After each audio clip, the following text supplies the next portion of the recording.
Miyares has asked, there are two witnesses that the department and the applicant have indicated that they're not going to be cross-examining.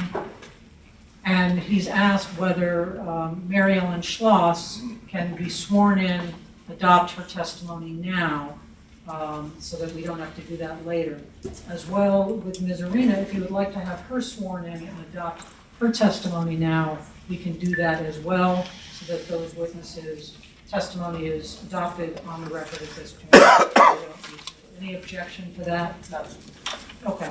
So why don't we begin with the 10 persons group, Alice Arena, and have Ms. Arena come and adopt. I'll swear her in, and she can adopt her testimony. Thank you.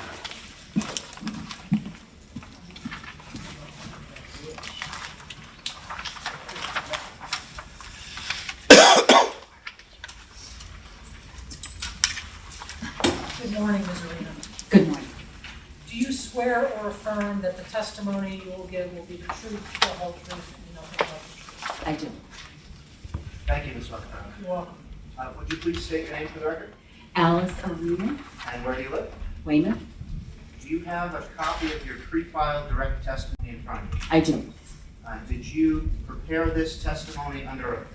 I did. Did you sign this testimony under the pains and penalties of perjury? I did. Do you adopt this testimony for purposes of this proceeding? I do. We offer Ms. Arena as a witness and the pre-filed direct testimony. Is there any cross-examination of Ms. Arena? None for the applicant. None to the department. Thank you, Ms. Arena. You are excused. Mr. Miyares, would you like to call Ms. Schloss? Let's call Mary Ellen Schloss.